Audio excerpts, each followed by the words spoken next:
ដូចជាម្ដាយកូនបង្កើតស្ត្រីនោះបានមកឧបត្ថម្ភបម្រើព្រះថេរៈជារៀងរាល់ថ្ងៃព្រះថេរៈអង្គនេះអញបានស្រឡាញ់រាប់អានលោកដូចជាកូនបង្កើតតែលោកមិនសម្ដែងធម៌ជាទីកើតឡើងនៃបញ្ញាដ៏អញសោះសូមលោកម្ចាស់មេត្តាទទួលយកឈើស្ទុននេះដោយអនុគ្រោះផងទៀនល្អណាស់ញោមស្រីសូមទុកក្នុងទីនោះចុះថ្ងៃមួយគាត់បានឮគេពោលសរសើរអំពីព្រះពុទ្ធនិងព្រះធម្មទេសនារបស់ព្រះពុទ្ធអង្គក៏កើតចិត្តជ្រះថ្លាណែគ្នាយើងថ្ងៃមុនណាខ្ញុំបានទៅជួបក្រាបបង្គំគាត់និងបានស្ដាប់ព្រះធម៌ពីព្រះពុទ្ធអង្គពិតជាពិរោះណាស់មែនក៏អីវ៉ៃខ្ញុំក៏ធ្លាប់ឮល្បីអំពីព្រះអង្គដែរមែនហើយព្រះធម៌ដែលព្រះអង្គសម្ដែងគឺច្បាស់ល្អណាស់ណាពិតជាគួរឲ្យជ្រះថ្លាមែនទែនហើយបើអញ្ចឹងមែនពួកយើងគួរទៅនាំគ្នាចូលទៅក្រាបបង្គំគាត់ព្រះអង្គនិងបានឱកាសស្ដាប់ព្រះធម៌នោះផងស្ត្រីចំណាស់នោះមានចិត្តចង់ទៅស្ដាប់ព្រះធម៌ទេសនាអំពីព្រះពុទ្ធអង្គហើយបានសូមព្រះកាលទេដើម្បីនឹងទៅគាល់ព្រះបរមសាស្តាបើអញបានឱកាសចូលទៅស្ដាប់ព្រះធម៌របស់ព្រះពុទ្ធមិនដឹងជាប្រសើរយ៉ាងណាទេណបពិតលោកម្ចាស់ខ្ញុំប្រកាសណាឮថា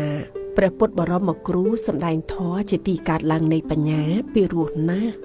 ខ្ញុំប្រកាសណាចង់ទៅស្ដាប់ព្រះធម៌របស់ព្រះពុទ្ធដោយផ្ទាល់បានទេ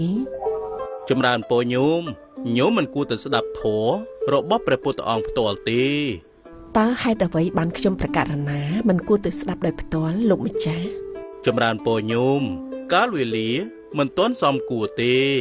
ព្រះករុណាលោកម្ចាស់ដោយអំណាចនៃសេចក្តីជ្រះថ្លាចង់ស្ដាប់ព្រះធម៌អំពីព្រះពុទ្ធផ្ទាល់ស្ត្រីចំណាស់ចេះតែសូមការអនុញ្ញាតព្រះកាលទេបានហាម5មិនឲ្យនាងទៅអស់វិរៈ3ដងបើអញចាំលោកម្ចាស់អនុញ្ញាតប្រហែលជាគ្មានឱកាសបានស្ដាប់ធម៌ទេមើលទៅណាស់ហើយអញគួរតែទៅស្ដាប់ព្រះធម៌ដោយចិត្តឯងចុះនៅទីបំផុតនាងក៏បានសម្រេចចិត្តទៅស្ដាប់ព្រះធម៌ទេសនារបស់ព្រះសាស្តាទាល់តែបានថែមទាំងមិនបានសូមអនុញ្ញាតពីព្រះកាលទេទៀតផងម្ដេចក៏ថ្ងៃនេះមិនខ្លាញ់ដោយសពមួយដងអញ្ចឹងសង្ស័យតែលួចទៅស្ដាប់ព្រះធម៌ទេសនារបស់ព្រះពុទ្ធបរមគ្រូហើយទីដឹងមិនកើតទេតែនាងទៅស្ដាប់ធម៌របស់ព្រះពុទ្ធប្រកាសជាគោរពរាប់អានតែព្រះពុទ្ធហើយលែងមកបម្រើអាត្មាអញមិនខានទេព្រះកាលទេ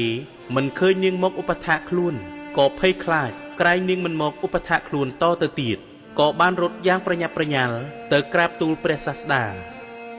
កាលទេនេះមានសេចក្តីច្រណែនចង់អៀតចង់អល់ចិត្តកើតឡើងហើយតើ